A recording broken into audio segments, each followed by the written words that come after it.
Bonjour à toutes et à tous et bienvenue pour une nouvelle émission de Metal Missile and Plastic Gun. Aujourd'hui, la suite du cycle de Hasbro Nerf avec la ligne Mega. Mega, comme son nom l'indique, ça veut dire qu'il y a une multiplication de tout et surtout de la taille. Donc comme vous pouvez le constater, voici le Mega Magnus qui mérite son nom, il est vraiment énorme. Hein. Je vous mets ma main à côté pour vous donner une idée un peu plus précise de la taille. C'est vraiment une grosse bête. Voilà, comme vous pouvez le constater, les darts méga sont vraiment méga. Voici un dart élite récent, c'est-à-dire bleu et orange. Et voici un dart méga. C'est conséquemment plus conséquent, dirais-je. Donc, au passage, nous pouvons constater les deux petits trous sur la pointe du dart méga qui fait de lui un whistling dart, c'est-à-dire une dart sifflante. Nous allons le constater incontinent. Donc vous prenez le Mega Magnus qui est une fort belle bête, une bonne prise en main, un peu lourd au canon, mais on s'y habitue, c'est quand même pas mal. Il a un rail tactique sur le dessous pour ajouter d'éventuels accessoires. Donc comme le veut la tradition Nerf, vous commencez par tirer sur la culasse, voilà. Et puis ici vous introduisez les Mega Darts, donc la tête la première, voilà. Alors le seul petit inconvénient du Mega Magnus, c'est qu'il ne contient que 3 darts, c'est très peu comme capacité. Ça peut être sur le combat un peu handicapant, mais bon, c'est toujours un blaster sympa à posséder et qui fait son petit effet. Donc une fois approvisionné, vous remettez la culasse en place et il est prêt à agir. Alors, autre point intéressant, c'est que les Whistling Darts se mettent à siffler assez rapidement sur leur trajectoire. C'est-à-dire qu'il n'y a pas besoin de vraiment tirer très très loin pour que ça siffle. Démonstration. Voilà, vous avez pu l'entendre, un petit sifflement. Je vais remettre ça. Donc, je réarme, je tire.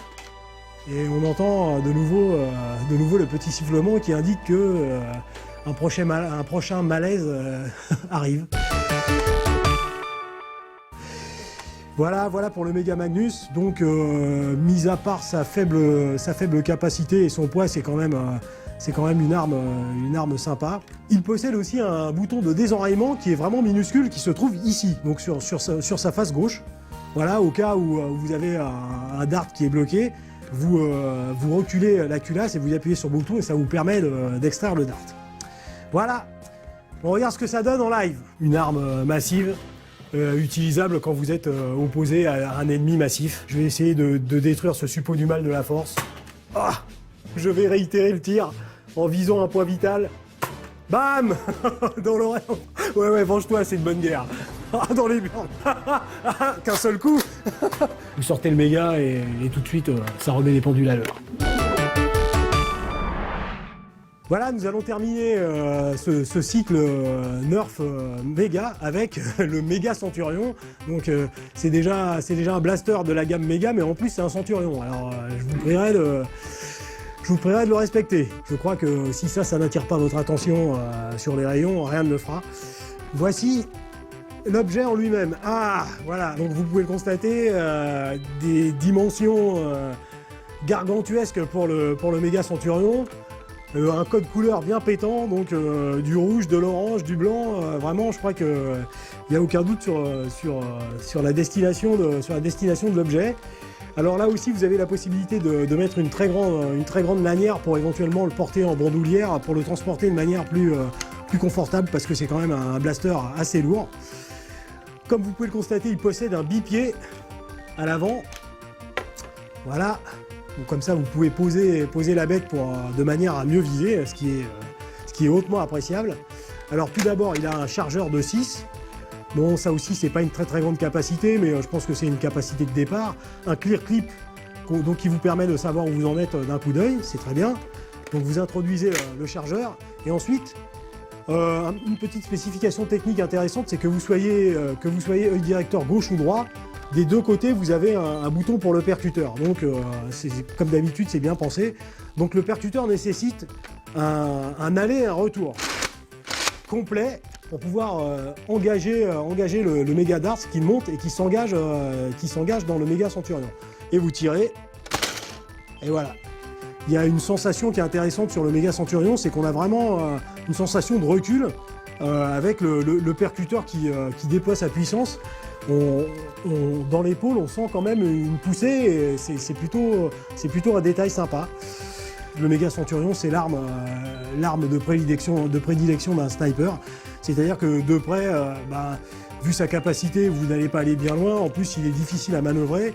Par contre, si vous arrivez à vous poster à un endroit tactique et stratégique, vous vous allongez et ensuite vous allumez l'ennemi au fur et à mesure que stupidement il se présente au bout du couloir. C'est attrayant et reposant à la fois, donc c'est vraiment bien. Et sinon, si vous êtes sur un théâtre d'opération encore plus grand, vous pouvez aussi vous mettre à l'adret d'une position, c'est-à-dire en hauteur, et là distribuer la mort à un ennemi inconscient de ce qui pèse sur sa pauvre tête innocente, en vous délectant et en buvant un coca en même temps, par la même occasion. On regarde ce que ça donne en action. Je suis posté dans un endroit tactique et stratégique, c'est-à-dire à l'adret d'une position. Normalement, avec la distance, il ne me voit pas, il ne m'entend pas. Je boirais bien même un coca, là, ce serait bien.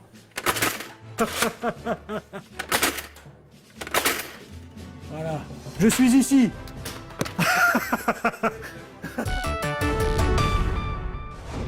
Voilà pour la ligne méga élite de Nerf. Deux superbes objets. Je dois dire que moi je suis très content parce que c'est mon premier service de presse, donc c'est un de mes rêves qui se réalise, des jouets qui tombent du ciel, c'est vraiment super sympa. Donc je tiens à remercier Hasbro et Camille pour leur générosité. Ça nous a permis de faire des émissions sympathiques, ludiques au possible. Nerf, moi j'ai toujours été intéressé par Nerf, j'en possède de vieux exemplaires. D'ailleurs, il est fort possible que prochainement nous fassions des émissions Nerf vintage, parce que on a du matériel, on a de quoi faire. Et puis, des armes en plastique, ça nous montre une fois de plus que les jouets sont quelque chose de beaucoup trop sérieux pour être confiés aux enfants.